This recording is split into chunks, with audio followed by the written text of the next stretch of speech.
So over the last few years, I've noticed some real shifts in the way people use Google search that has really, I feel, changed the game for keyword research.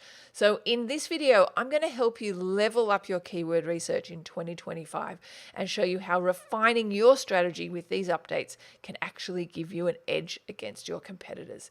So while the core keyword research process and fundamentals haven't changed dramatically, there are some fresh trends and sneaky changes that you need to be aware of. No need to stress though, these updates are super straightforward and I'm going to walk you through each one step by step.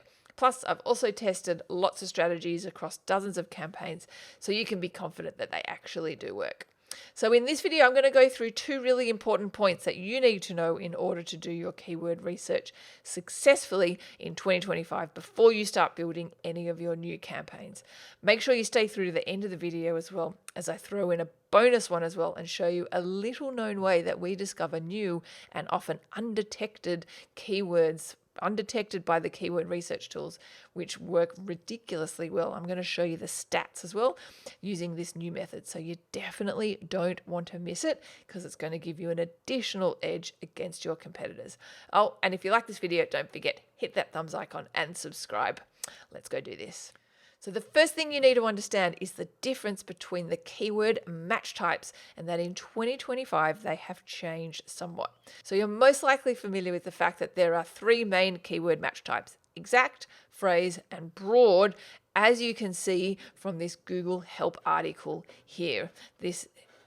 Google shows us the exact match, the phrase match, and the broad match.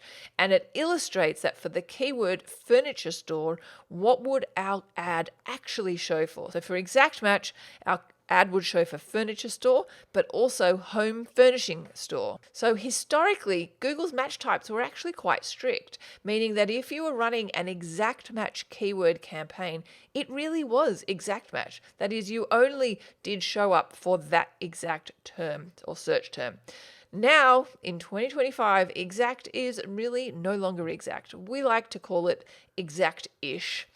This is due to the term Google calls close variance, which means that Google can actually go beyond the constraints of your match type if it feels the search term is relevant.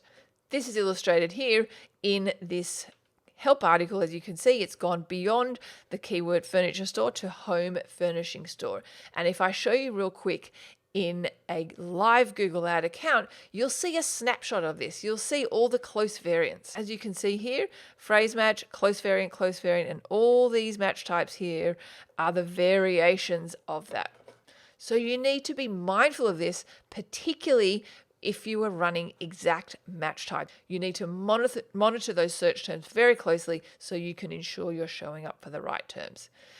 This leads me to my second point, which you'll need to understand: the importance and reliance on keyword research tools has now been reduced, as you will most likely show up for all the keyword variations anyway. So you don't need to think of every possible keyword variation anymore. This is a big development in 2025 and beyond, and definitely makes our jobs as advertisers much easier. I still like to use a keyword planner tool, and especially if you're choosing phrase or broad, you won't need to explore all the possibilities as much. Let's dive into a quick screen share right here, and I'm going to show you where exactly you can find the Google Keyword Planner tool and how you can use it really easily. So here we are in a live Google ad account, and what you're going to do is go to the Tools section.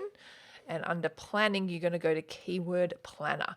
Here is going to bring up the option of three particular options that you can do. So discover new keywords, get search volume and forecast, and organize keywords into ad groups. If you're just starting out, I'm just going to suggest that you choose this discover new keywords.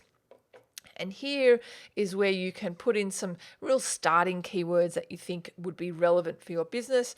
And you can also possibly put in your website URL as well. So let's pretend that we are a dental practice. I help a lot of dentists. So we can type in some key dental phrases here. So I'm in Sydney, so let's put maybe Dentist Sydney. We separate each one by a comma, and we could type in dentist near me, and then we could type in some other possible ones. And obviously I'm just thinking of a bunch of possible examples that you could use, and you could put in up to about 10, and then put in your website URL here, and we're going to click get results. It's going to give us really what we're looking for here is the average monthly searches, but take these numbers with a grain of salt. They are certainly not exact. And really what I like to look for here is the chart, is the trend. Are we seeing a particular keyword that has not much volume at all, and then suddenly there's a spike? Or really what we're looking for is consistent volume of traffic.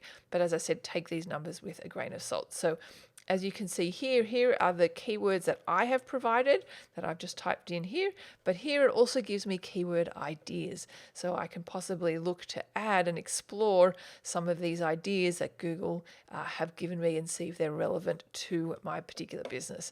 As you can see, they've also given me 3,212 possible keyword ideas. Definitely do not copy all of these by any means. Google kind of goes a little crazy. So really your intention here is just to cherry pick the best ones that you think are relevant. If you see on the right here, it sort of categorizes them into brand versus non-brand, service, and etc. So you can sort of expand all of these as well.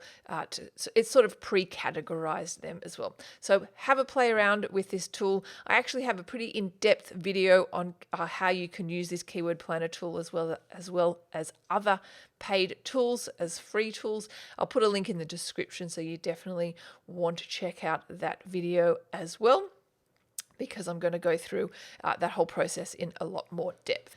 And lastly, as promised, we have another little method that we often use to find great keywords for your business, and that is running a dynamic search campaign. So if you're unfamiliar with what a dynamic search campaign is, they're kind of the same as your classic search campaign insofar as that your ads show up on google.com, but they're a little bit different because unlike a classic search campaign where you do the keyword research process, much like I've just shown you, with a dynamic search campaign, you actually don't do that. You give Google either your entire website URL or specific landing pages.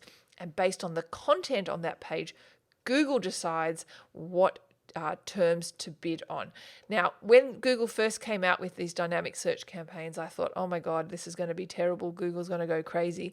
But in actual fact, dynamic search campaigns are very good at finding exactly who you want, and they're very good for helping with keyword research because you're not bound by, your own ideas of what you think would be a relevant keyword. So if I show you real quick in a live Google ad account, you'll see the performance of a dynamic search campaign. So here we are. This first campaign here is our dynamic search campaign. And as you can see here, it gets, for this particular time period, which was a month, it got a 9% click-through rate. But importantly, it got almost a 22.5% conversion rate. So very, very good stats. And what you can do is you can dive into this campaign and have a look at the search terms that were generated from this dynamic search campaign and possibly look to incorporate that into your main search campaigns as well.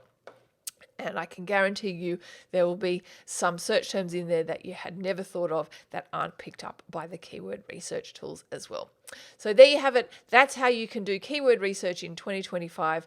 And hopefully you're ready to start implementing these updates and see the results for yourself. But if you want to dive deeper and implement a dynamic search campaign, check out my other video where I show you exactly how to set this up. I'm going to put also a link in the description to it, and maybe check out our training courses at teachtraffic.com. If you like this video, don't forget, hit that thumbs icon and subscribe. Thanks so much for watching.